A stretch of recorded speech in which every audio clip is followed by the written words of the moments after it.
누가복음 21장 5절부터 19절까지 묵상하겠습니다.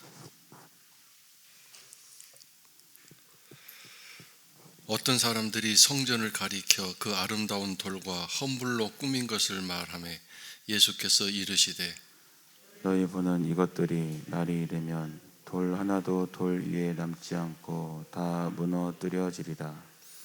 그들이 물어 이르되 선생님이여 그러면 어느 때에 이런 일이 있겠사오며 이런 일이 일어나려 할 때에 무슨 징조가 있사오리이까? 이르시되 미혹을 받지 않도록 주의하라. 많은 사람이 내 이름으로 와서 이르되 내가 그라 하며 때가 가까이 왔다 하겠으나 그들을 따르지 말라. 난리와 소요의 소문을 들을 때에 두려워하지 말라. 이 일이 먼저 있어야 하되 끝은 곧 되지 아니하리라. 또 이르시되 민족이 민족을 나라가 나라를 대적하여 일어나겠고 곳곳에 큰 지진과 기근과 전염병이 있겠고 또 무서운 일과 하늘로부터 큰 징조들이 있으리라. 이 모든 일 전에 내 이름으로 말미암아 너희에게 손을 대어 박해하며 회당과 옥에 넘겨주며 임금들과 집권자들 앞에 끌어가려니와 이 일이 도리어 너희에게 증거가 되리라. 그러므로 너희는 변명할 것을 미리 궁리하지 않도록 명심하라. 내가 너희의 모든 대적이 능히 대항하거나 변박할 수 없는 구변과 지혜를 너희에게 주리라. 심지어 부모와 형제와 친척과 벗이 너희를 넘겨주어 너희 중에 몇을 죽이게 하겠고 또 너희가 내 이름으로 말미암아 모든 사람에게 미움을 받을 것이나 너희 머리털 하나도 상하지 아니하리라. 너희의 인내로 너희 영혼을 얻으리라. 이제 말세에 관한 징조의 말씀인데 이 주님이 재림하실 때 일어날 말세의 상황적인 내용이기도 하고 70년에 일어났던 예루살렘의 그 멸망과 파괴의 사건 내용이기도 합니다. 오른쪽 그 초록색 작은 글씨 끝에 그 끝부분에 있는 작은 글씨를 보면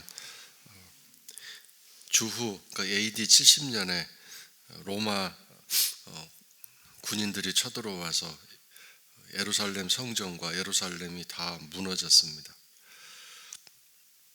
지난번 말씀드린 것처럼 예루살렘 성전은 예수님 태어나기 전 19년 전부터 그리고 예수님 계실 때도 계속 성전이 지어졌었고 63년 돼서야 이 성전이 완공이 됐습니다. 굉장히 많은 시간이 걸렸죠. 거의 한 80년 정도 걸렸다고 할 수 있는데 근데 이 성전이 7년 후에 70년에 로마 군인들에 의해서 완전히 무너졌습니다. 물론 성경에서는 이 헤롯이 새로 지었던 성전을 성전으로 간주하지 않습니다. 원래 하나님이 짓도록 허락했던 그런 모든 설계도를 다 주셨던 솔로몬 성전과 그보다 규모가 작긴 하지만 포로 생활에서 돌아와서 바벨론 포로 생활에서 돌아와서 지었던 수르바벨 총독과 학계 느헤미야 이런 여러 사람들이 합력해서 성벽도 짓고 성전도 지었던 그 당시 두 번째 성전, 이건 이제 세월이 지나면서 너무 많이 지나면서 많이 성전이 낡고 이제 허물어진 데도 많아서 그걸 이제 헤롯 왕이 이스라엘 민족들의 환심을 사고 또 민심을 얻기 위해서 성전을 지었는데 얼마나 크게 짓는지 상상 못할 그런 규모와 또 있는 돈 없는 돈 다 끌어모아서 짓기 시작한 거죠. 그래서 거의 80년 동안 지었는데 짓고 나서 7년 후에 성벽이 다 무너짐과 동시에 성전도 다 무너졌습니다. 예루살렘 성벽도 다 무너지고 또 이 성전도 6절에 있는 것처럼 돌 하나도 돌 위에 남지 않고 집을 지으려면 돌 위에 또 돌을 계속 쌓지 않습니까? 그러니까 완전히 파괴됐기 때문에 돌 위에 돈 하나도 이렇게 2단 3단으로 남아있는 그런 일이 없도록 완전히 다 철저하게 파괴되었습니다. 그래서 여기 5절에 어떤 사람들이 성전을 가리켜 하는데, 마가복음 13장에 보면 이 어떤 사람들이 제자들이라고 표현되어 있습니다. 제자들이 너무 뿌듯한 마음으로 예수님에게, 예수님 저 성전을 보세요, 얼마나 멋있습니까? 라고 이렇게 얘기할 때 예수님이 바로 이제 곧 성전도 무너질 것이다, 하나님이 예루살렘 성전을 버리신다, 그 뜻입니다. 하나님을 진실로 섬기고 사랑하는 일이 없는 형식적인 그런 종교 행위가 이루어지고 있는, 그래서 그 예루살렘 성전이 오히려 이스라엘 백성들을 망하게 하는, 신앙을 방해하는 그런 요소가 되었기 때문에, 그래서 성전을 하나님이 더 이상 당신의 집으로 삼지 않으시고 영광이 떠난 그런 상태에서 아무리 멋지게 아름답게 지어졌다 할지라도 그것은 일반 집과 똑같은 아무 하나님에게 의미가 없는 집이 된다는 거죠. 다 무너뜨려지리라 그랬습니다. 오늘도 마찬가지입니다. 우리의 심령, 우리의 마음, 또 우리가 함께 모여 있는 그곳이 성도들의 공동체가 교회 아닙니까? 성전이죠. 성령님이 함께 계시는. 그런데 만약에 우리가 진실로 하나님을 섬기고 사랑하는 일 없이 형식적인, 그리고 어떤 습관적인, 쉽게 말하면 종교 행위만 하고 있는 그런 모습이라면 이미 하나님은 영광을 가지시고 떠나시고 결국 수많은 세상의 것들이 들락날락하면서 기도하는 집이 아니라 세상의 집이 되어버리고 말 것입니다. 그래서 그런 일들을 늘 이렇게 내 마음의 믿음의 씨앗과 신앙의 씨앗을 유지하기 위해서 기도하면서 말씀 묵상하면서 내 마음에 또 내 삶에 하나님께 합당하지 않는 것이 무엇이 있는지 늘 살피고 기도로 다 고백하고 토해놓고 늘 성령님의 청소하심을 받는 그런 아름다운 일이 일어나야 되지 않겠습니까? 우리 마음속에 장사하는 마음, 세상의 어떤 일들로 장사하는 마음만 가득 차 있으면, 예수님이 예루살렘 고난주간에 입성하신 다음에 성전을 다 때려 엎으셨지 않습니까? 마찬가지로 만약에 그렇게 하나님을 예배하지 않는, 오직 내 유익과 이익만 추구하는 그런 삶을 산다면 그것은 신앙생활이 아니기 때문에 오히려 주님이 그런 일을 하지 못하도록 다 휘젓고 다니시고 다 엎어버리시고 성전까지 다 무너지게 만들 수 있을 것입니다. 어떤 분을 보면 신앙생활 열심히 하던 분이 우리 보기에는 열심히 했는데 어느 날 신앙생활이 이렇게 느슨해지더니 교회를 잘 안 나오고 아예는 이제는 신앙생활을 저지하지 않는, 아무리 권고해도 안 듣고 다시 시작하지 않는 그런 분들을 보게 됩니다. 왜 저런 일이 일어날까? 그런 생각을 많이 해보는데 오늘 여러분의 예배와 우리들의 기도가 늘 하나님과 교류가 되고, 하나님이 내 기도 들으시는구나, 하나님이 나와 함께 하시는구나, 늘 이런 어떤 친밀함과 영적인 이 깨달음이 늘 여러분 안에 충만하셔서 우리가 하나님과 늘 가까이 있음을 깨닫고 영적으로 느낄 수 있는 그런 하나님과의 친밀한 관계가 계속되어질 수 있기를 주의 이름으로 축원합니다. 자, 이제 제자들은 언제 이런 일이 일어날까요? 혹시 어떤 징조가 먼저 있을까요? 라고 질문을 했습니다. 어느 때, 언제쯤 이런 일이 일어날까요? 언제쯤 이런 일이 일어날까? 그 다음에 그런 일이 일어날 때 혹시 미리 일어날 징조는 사인은 없습니까? 그때 예수님의 답변이 첫 번째로 뭐라고 말씀하셨어요? 미혹을 받지 않도록 주의해라. 첫 번째 일어나는 일이 미혹이다라고 말씀하셨습니다. 미혹이라는 말이 뭡니까? 유혹하다, 길을 잃게 하다, 그런 뜻입니다. 또는 나쁜 길로 이끌어가다, 이것이 미혹이라는 뜻입니다. 미혹. 진리를 벗어나서 다른 곳으로, 왜요? 그것이 진리처럼 보여지고 들려지기 때문입니다. 얼마나 교묘한지 그것이 더 좋아 보이게 그렇게 유혹을 하기 때문에 그걸 따라가다가 망하게 된다는 것입니다. 특별히 내가 그라, 즉 내가 재림 예수다, 이렇게 많은 사람들이 거짓말로 사이비로 자기가 재림 예수라고 하는 사람들이 있게 될 것이다. 요즘은 매석하면 이제 잠잠하지만 작년에 얼마나 온 대한민국의 이목을 집중시켰습니까? 신천지라는 이단이. 근데 그 교주가 처음에는 재림 예수라고 아주 당당하게 얘기하고 다니다가 나중에는 뭐라고 얘기했습니까? 예수의 영이 가끔 내게 옵니다. 자주 옵니다. 예수의 영이 온다는 게 뭔 말이에요? 자기가 예수라는 말을 살짝 돌려서 얘기한 거죠.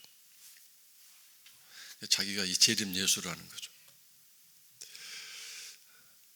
지금도 있나 모르겠지만 저 서울의 봉천동에는 가짜 사이비들이 많았는데 한때는 거기 봉천동에 재림 예수가 10명 이상이 있었다고 합니다. 왜냐하면 이름 자체가 봉천, 하늘을 받드는 동네이기 때문에 봉천. 그리고 뭐 계룡산에도 사이비 교주들이 많았고, 우리나라에 특별히 그런 재림 예수라고 말하는, 교회에 가끔 편지가 오는데 넥타이를 맨 멋있게 사진을 찍은 남자가 재림 예수 누구누구 한국교회에 고하노라, 재림 예수가 왔다, 막 이러면서 그런 편지가 가끔 오는 때가 있습니다. 참 대단한 나라 아니겠습니까? 그런데 거기에 꼭 빠져드는 사람들이 있습니다. 그것이 진짜인 줄 알고 거기에 유혹당하는 사람들이 많습니다. 자, 이걸 오늘날 우리들에게 적용하면 무슨 얘기일까요? 이것이 예수의 말씀이다. 이것이 진리다. 성경을 아주 교묘하게 변형시키고 왜곡해서 진리를 벗어나게 이끄는 그런 사람들이 굉장히 많습니다. 그래서 여러분이 휴대폰으로 유튜브로 이렇게 설교를 듣거나 성경 공부를 이렇게 검색하는 일은 아주 조심하셔야 됩니다. 오히려 이단들이 성경 공부를 거기에 써놓고 강의할 때 들어보면 정말 더 재미있고 아주 사람들의 마음을 확 빼앗을 수 있는 그런 쪽에 아주 재미있는 강의를 참 많이 합니다. 그래서 분별하지 않고 조심하지 않으면 곧바로 진리를 벗어나서 엉뚱한 쪽으로 갈 수밖에 없는 그런 일들이 참 많습니다. 그리고 또 한 가지는 우리들의 신앙생활에 이게 참 좋겠구나라고 살짝 끌어당기면서 결국 비진리로 이끌어가는 일들이 굉장히 많습니다. 예를 들어서 회개할 필요가 없습니다. 이미 예수님 우리가 영접할 때 모든 앞으로 지을 모든 죄까지 다 용서가 됐기 때문에 우리가 지은 죄 일일이 다 회개할 필요 없습니다. 이렇게 하는 사람도 있고, 우리가 뭐 때문에 그렇게 막 힘을 들여서 고생하면서 예배에 나가야 되고 기도 모임 가야 됩니까? 주님은 우리에게 오셔서 자유케 하셨다고 하셨는데, 우리에게 자유함을 주셨다고 하셨는데, 결코 예수 안에 정죄함이 없다고 하셨는데, 무엇 때문에 그렇게 힘들게 어렵게 자유함 없이 막 구속당하는 포로처럼 그렇게 예배에 나가야 되고 기도회에 나가야 됩니까? 그냥 마음 편한 대로 하면 됩니다. 이것이 우리가 예수 믿는 사람의 자유이고 복입니다. 그래서 뭐 주일 예배도 가고 싶으면 가고 기도회 가고 싶으면 가고 모든 게 자유라고 말하면서 그렇게 사람들을 이끌어가는데, 그 말이 얼마나 사람들에게 편리와 나의 유익을 따라 이렇게 자유함을 주는, 풀어주는 멋진 얘기겠습니까? 그 말이 진리라고 생각하고 따라가죠. 또 어떤 사람이 강의를 들어보면 방언은 이미 끝났습니다. 예수님 오순절 성령 시대에 그때 단지 한순간 임한 것뿐이지 오줌 쉴 때는 방언이 있지 않습니다. 방언할 필요 없습니다. 방언은 가짜입니다. 뭐 이런 사람도 있고 11조 안 해도 됩니다. 그것은 구약시대에 가난한 사람 돕기 위해서 뭐 모은 것뿐이지 이제는 11조 필요 없습니다. 뭐 이런 사람도 있고 별의별 사람들이 많습니다. 심지어 교회에 모일 필요 없습니다. 이제는 각자 있는 초소에서 우리 생활적으로 하나님께 예배드리고 찬양하면 됩니다. 뭐하러 건물을 짓고 거기 꼭 주일마다 모여서 예배를 드려야 됩니까? 가정에서 가정 단위로 가정교회로 만들어도 됩니다. 이런 식으로 하는 사람도 많습니다. 그러니까 날이 이렇게 세월이 가면 갈수록 이런 엄청난 비진리의 이야기들이 더 퍼져가고 더 많이 신자들을 유혹하고 우리를 이끌게 될 것입니다. 오늘 우리도 자칫 잘못하면 진리가 아닌데 그것을 진리로 잘못 착각하고 그것을 믿고 따라가는 일들이 많이 있습니다. 그래서 정말 진리의 성령님을 통해서 또 성경 말씀을 날마다 묵상하면서 내가 뭘 혹시 잘못 알고 있는지 또 내가 혹시 뭘 모르고 있는지 늘 가르침 받고 배움 받는 사람들이 되어야 합니다. 그래서 여러분 그 본당에 들어가다 보시면 왼쪽에 하나님을 찾는 사람들이라는 프랭카드가 걸려 있고 거기 1월 달에 주일 설교 제목들이 써 있습니다. 누가 하나님을 찾는 사람이냐? 마음을 주는 사람이다. 두 번째가 어떤 사람이라고 써 있습니까? 스승과 늘 함께하는 사람이다. 늘 배우는 사람이다. 늘 열심히 진리의 성령님으로부터 배워서 진리를 알고 깨닫는 사람이 하나님을 찾는 사람이 된다. 거기에 이렇게 5가지로 써놨는데 늘 여러분 그 본당에 들어오고 나가시면서 그 5가지를 늘 읽어보시면서 올 한 해 하나님을 찾는 사람으로 부족함이 없는 그런 시간들이 될 수 있기를 바랍니다. 다음에 9절에 난리와 소문 또 작은 소란들이 계속 될 것이라고 말씀하셨습니다. 물론 인류 역사가 계속되는 동안에 단 한순간도 편한 시간들이 없었습니다. 끝없이 여기저기 난리가 해일이 지진이 밑에도 나오지만 수많은 여러 가지 소란스러운 일들이 계속 일어났습니다. 총격 사건으로 막 수많은 사람이 죽기도 하고 그 다음에 민족과 민족이 서로 싸우고 나라가 나라를 대적해서 싸우고 이 민족이 민족이란 무슨 뜻이냐면 한 나라 안에도 혈통이 다른 그런 민족들이 많습니다. 이슬람이 크게 서로 싸우는 게 서로 혈통이 다르기 때문에 두 혈통이 서로 싸우느라고 저렇게 이슬람이 서로 아주 시끄럽습니다. 우리는 단일 민족이기 때문에 혈통이 같다 보니까 크게 싸울 일이 없는데 근데 우리나라는 진보와 보수가 싸우고 좌파와 우파가 싸우는 일들이 지금 일어나고 있어서 나라가 참 어지럽습니다. 곳곳에 큰 지진도 있고 기근도 있고 전염병도 있겠고 전염병 하니까 이게 참 전 세계적인 전염병으로 오늘 우리들에게 고통을 줄지 누가 알았겠습니까? 국지적으로 그러니까 부분적으로 한 나라도 전체가 아니라 한 나라 중에서도 한 지역 그런 단위로 전염병이 있었지만 이렇게 전 세계적으로 동시에 전염병이 퍼질 일이 있을 줄 누가 알았겠습니까? 전염병이 아주 막바지에 다다른 극에 다른 전염병이 오늘 우리들에게 주어지고 있습니다. 무서운 일, 하늘로부터 큰 징조들, 그러니까 천재지변이 일어나게 된다고 말씀하셨는데 옛날부터 있었는데 라고 말하겠지만 앞으로 이제 이런 천재지변들이 점점 더 큰 천재지변이 일어나고 또 이렇게 서로 싸우고 갈등하는 일들이 계속해서 더 많이 더 크게 일어날 것입니다. 지금 중국과 미국이 서로 겨루고 있고 거기에 소련이 또 가세해서 여러 가지 싸움을 계속 일으키고 있는 가운데 서로 주권을 서로 가져가기 위해서 꼭 칼과 총을 들어만 싸우는 게 아니라 요즘은 소리 없는 전쟁을 하지 않습니까? 무역 전쟁, 경제 전쟁, 또는 반도체 전쟁 이런 일들이 굉장히 많이 일어나고 있습니다.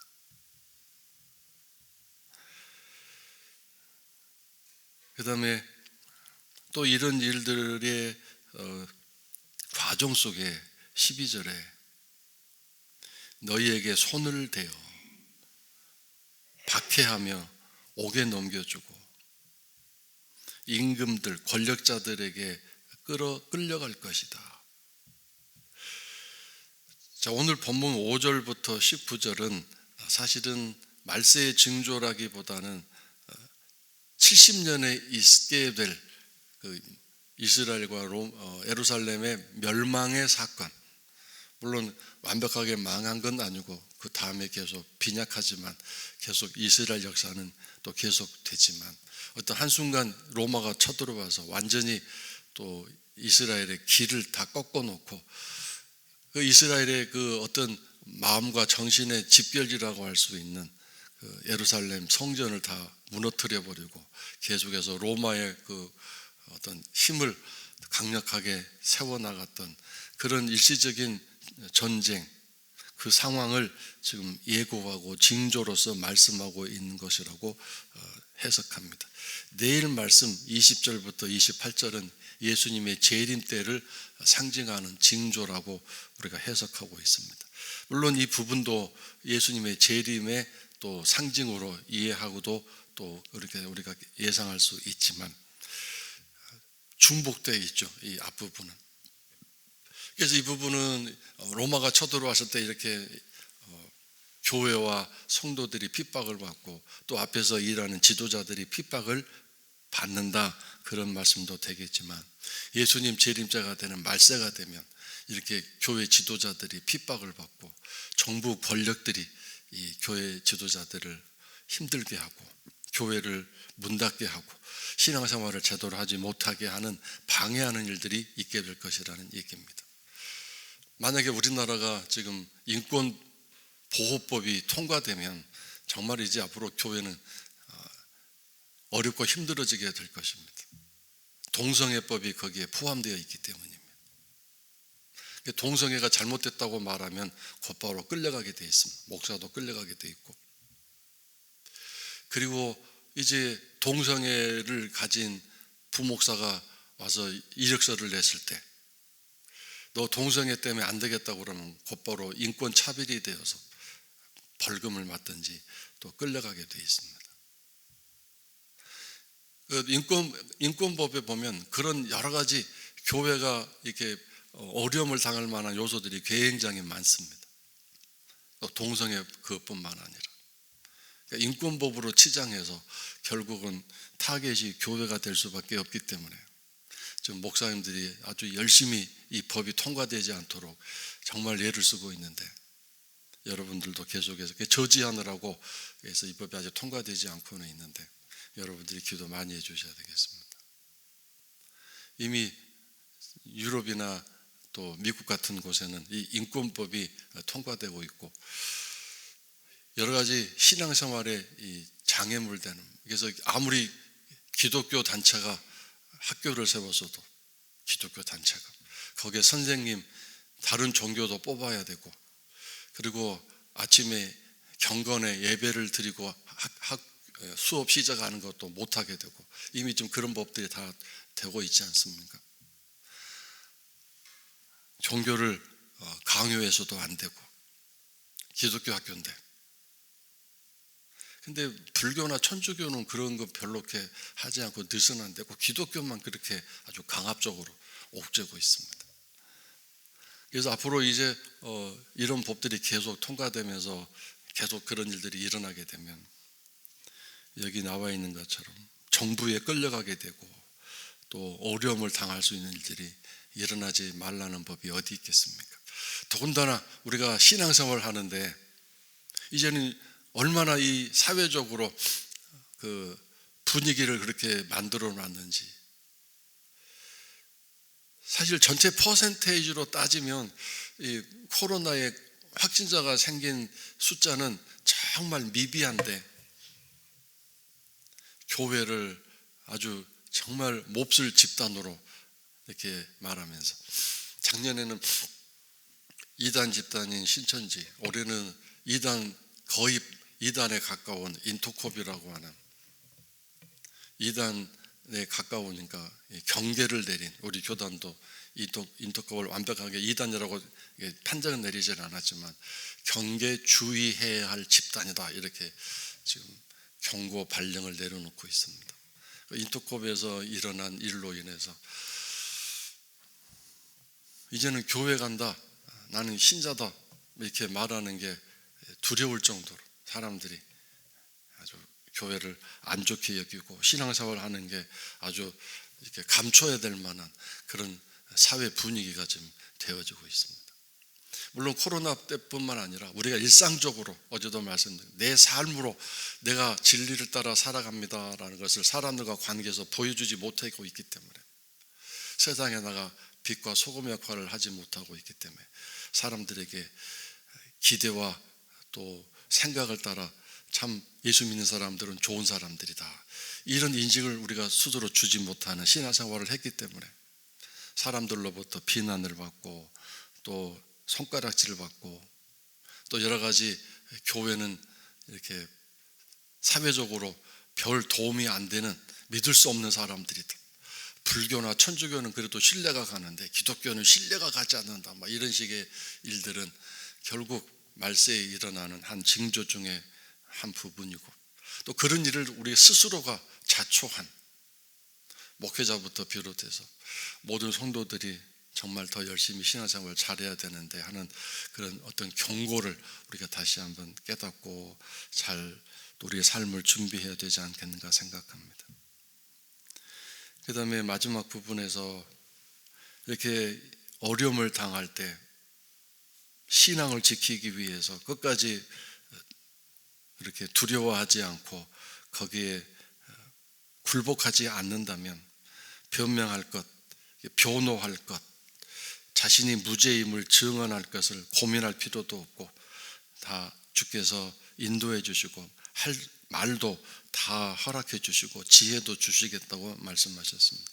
그런 박해와 신앙적인 어려움을 잘 감당하고 견딜 수 있도록 지혜와 또 할 말들을 다 허락해 주시겠다고 하셨습니다. 근데 16절 보면 AD 70년에 일어났던 비극적인 일들, 특별히 그때 이 기독교인들을 집중적으로 예수 믿는 사람들을 로마 사람들이 공격했던 것 같습니다. 그러니까 기독교인들은 계속 정부 정책에 반대하는 것 같고 또 독립을 꿈꾸는 것 같은 그런 단체로 보았기 때문에 특별히 집중적으로 로마는 기독교를 박해했는데 그래서 부모, 형제, 친척 이런 사람들이 죽게 될 것이다. 왜? 그러니까 기독교 신자들이 박해를 받는다는 뜻이죠. 미움도 받을 것이다. 그러나 너희 머리털 하나도 상하지 아니하리라. 이건 좀 이해가 안 되죠. 앞에는 막 이렇게 박해도 받고 핍박도 받고 막 법정에도 서고 그런다고 그랬는데 머리털 하나도 상하지 않는다. 이게 무슨 뜻일까요? 말이 안 맞잖아요. 근데 이 말이 무슨 뜻인지 끝부분에 나와 있습니다. 너희의 인내로 너희 영혼을 얻으리라. 즉 우리의 육신적인 삶에는 박해도 있고 여러 가지 어려움도 있겠지만 우리가 끝까지 믿음을 지키면 우리의 속사람, 우리의 영혼은 어느 누구도 손대지 못한다. 우리의 영혼은 끝까지 살아서 믿음을 지키고 또 하나님을 향한 신앙을 지켜낼 수 있을 것이다. 그 뜻입니다. 그래서 오늘도 신앙생활 하는 일이 쉽지 않고 또 어려운 가운데 있을지라도 여러분이 가지고 있는 그 믿음을 통해서 오늘도 새벽에 나와 기도하시는 우리 모든 성도들에게 비록 육신적으로 아픔도 있고 부족함도 있겠지만 성도 여러분들의 마음, 심령만큼은 정말 푸른 초장 쉴만한 물가가 될 수 있기를 바라고 저 봄의 그 생명력처럼 성도 여러분들 심령도 강건해지셔서 오늘도 힘들고 어려운 삶이지만 잘 이겨나가시고 또 신앙의 삶을 기쁨으로 잘 살아가시는 오늘 화요일 하루가 되시기를 주의 이름으로 축원합니다.